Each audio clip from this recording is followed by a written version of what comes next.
All right, this is Jimmy Cab's 5150 interview series here in the den of amazing music. Thank you, sir. Before we get into it is amazing, isn't it? Let me just Can I take full credit for that? Let me just say this. I was very impressed with the selections that you've had within the last 30 minutes. UFO, Accept, the fucking Osmonds? The fucking Osmonds, man. Crazy Dude, Horses. That's a great record. Highly underrated track. And I'd also like to mention Tank did an excellent cover of that, which we also play here. And all this is on vinyl. All vinyl. We're an all vinyl. If you hear those snap, crackle, and pops, Jimmy, that's because we're an all vinyl operation. We're here speaking to J.Bennett of Ides of Gemini, but I had to throw that out there because I've always been impressed with your spinning talents. But that's another conversation. Here's the deal. I go to spin class. You know what I mean? They teach us how to do it. Here's the deal. Ides of Gemini. Ides of Gemini. Woman. New record coming out. Women. Sorry. Plural. Women. We're celebrating the entire... Don't bust my balls, ladies. I'm sorry. I love you very much. Women. The new record from Ides of Gemini on Rise Above Records. New label, new members, new sound. Let's get into it. Comes out April 28th. Yes, sir. Yeah, soon. Very soon. One of the things that I want to say right off the bat is I've always been very fascinated and very entranced with your music of Ides of Gemini because a lot of people know you as well as Black Mirror. Sure. Yeah. Okay. This record really takes a whole other dimension, very heavy oriented, very guitar heavy oriented. Yeah. Very interesting, but I don't know why people are shocked by it because the heaviness has always been in the background. Absolutely. What I like about it though is that it really brings out Sarah Tim's vocals and the whole ambience of, I guess, the new dynamic that you have in the band. Why don't you talk to me a little bit about Women? Well, we've got two new members in the band. We've got Mr. Scott Batiste on drums. Saviors? Yeah, folks might know him from Saviors. We've got Adam Murray on bass, who plays in a great local death rock band called Death Crux. Death like Megadeth. And he looks very handsome in the leather jacket, by the way. Very handsome. The band has got considerably more handsome in a male way because, unfortunately, Kelly, our drummer... How's she doing? She's okay. She's still injured. I don't know that she can really play drums to the level that she did before, so that's why she's not playing with us anymore. Right. She bowed out. There's no bad blood there or anything. It's all. She's a good friend of ours. She was actually supposed to be here tonight, but she couldn't make it. So yeah, Scott and Adam, they add so much, man. It's like it's a whole new level for us, I think. New energy? Yeah, absolutely, man. And I think that might be the heaviness you're hearing. Scott's a real heavy hitter. Saviors is a heavy band. It brings out, I think that brings that out in me a little bit. But I also think the record has some of our least heavy material, if that makes sense. See, this is something that I really want to emphasize is the fact that one of the things that I've always admired about your band, and it has nothing to do with the obvious, is the fact that you've always incorporated a sense of harmony, a sense of sincerity, a sense of a feminine, I don't want to use the word elegance, but really like a feminine elegance in a way where it's just very divine. But yet, it also has that heaviness that I mentioned. Yeah. This record takes it to a whole other level. It seems like she's very dominant vocally, and the music is very, very in your face. And you're the one that writes all the music, correct? Yes, sir. Yeah. Talk to me about the influences on this record. Oh man, the influences. What made you go in this heavy direction? I think it was the new lineup because actually the way we usually work is I'll start writing for the next record before the current one's even out. So for example, I've already started writing our next record. Women's not even out yet. Wow. We've already got it. I've already kind of got the next one. It's not done or anything, but it's a lot of it's there. Yeah. So I had that going for what was going to be Women. And then Kelly dropped out of it. And so I kind of ended up scrapping a lot of that stuff that was with Kelly because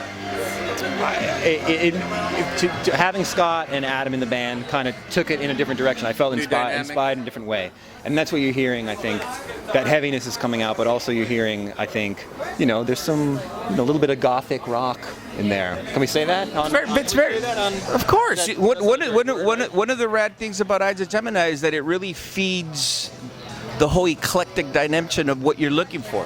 You know, if you're into the heaviness, it's there. If you're into the sensitivity and the alluring and the seduction, it's there. If you're into the dark, it's there. It's all there. And this is the best part. I mean this sincerely. I've been accused of being too much of a brown noser, but this is what I like. I like music that entertains and captures me. I like music that takes me on a journey. I'm an old fucker, dude. You know, you see a lot. You're familiar with this. Everything is regurgitated. Everything is redone. 30, my friend. Dude, thank you. It's the moisturizer. I like the fact that you're brave enough to go into whatever dimension you want to go, and yet it still retains the whole essence, which is the beauty of Ides of Gemini. What I like about this record, though, is, like, as I mentioned before, not that it was lacking in anything in the prior. Wait, strike that. What I like about this is that it's the next level. Yeah. So, Way too. right? It's the next level. I think so. You know, our first record, Constantinople, I think we took a big step up with Old World New Way, which was our next record, and this feels like an even bigger step in the right direction, you know? Do you find it when you're writing your music, do you find yourself challenging yourself with where you're going to go next? Yeah, I mean, I can barely do this stuff, Jimmy. So everything is a challenge. You know what I mean? For me to wake up in the morning and put 2 feet on the floor is a challenge. Never mind trying to, write some tunes. Rise Above Records, new label. How do you like that? Fantastic. We're honored to be with them. Very happy. Lee Dorian, everybody knows from Cathedral, runs the label. Better know. He's a great guy. He sought us out along with Scott Carlson, who is helping him out there at the label. Scott Carlson from Repulsion, who was also in Cathedral. I know who he is. He's doing a little A&R for them, you know. So yeah, it's been great, and they're great. We love. I mean, Rise Above. They have such a great roster. So how could The reason why I mentioned Rise Above Records is because it's a label of music lovers with artists that are into music, and I think you fit very well on that roster. That's right, absolutely. And I would also like to say that our previous label, Neurout Recordings, run by Neurosis, great label, is a similar situation. Artists, it's musicians that run the label, and that's, I think, the scenario that we feel most comfortable with. We're not business people by any stretch of the imagination, and we don't. It's nurturing, right? Nurturing environment. And we, I don't think we, a wise man. A man named Chris Elder, who I think you know, from Despise You. This is a good story. I used to work in the Century Media warehouse in 1998 with Chris Elder. This is a good story. And he told me, I don't know how this came up, but he said, dude, who are you going to trust? Are you going to trust a guy in a suit or a guy in t-shirt and jeans? Yeah. And, so my point being that, these guys are guys in t-shirts and jeans. They're music lovers. Right. Let's talk about this record. The inspiration, you write the music, but the lyrical content is by Sarah. This whole album is based on women? Yes, sir. All women. All the songs are about women. A celebration of women? A celebration of women. I think what happened was, we have a strange way of working, which is I name all the songs. I do the album title, but Sarah writes all the lyrics. So we would have the title say, all right, this one is called, Raft of Medusa. That's the song of the new record. This one's called... Very, very heavy riff song. This one's called Zora, another female name. This one's called The Queen of New Orleans. And I would tell her what my idea was, what inspired me for that. And she would completely ignore that and come up with her own idea, but would keep the title anyway. But the chemistry works very well. We got like halfway through, and I realized that it was all women. So I was like, you know what? We're going to call it Women.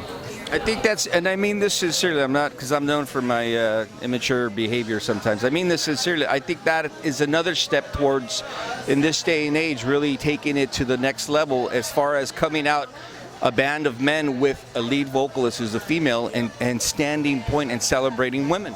Absolutely. Especially, I mean, not to get political, but, you have the president that's known for a certain phrase. I'll point out that the record might seem politically bent, and we're happy to sign on to that, but the record was written and recorded before the election. But if people see that as a fuck you in the face of all these people who are kind of running the show now, that's fine. I don't like those people either. So we're happy to sign up for that. That's fine.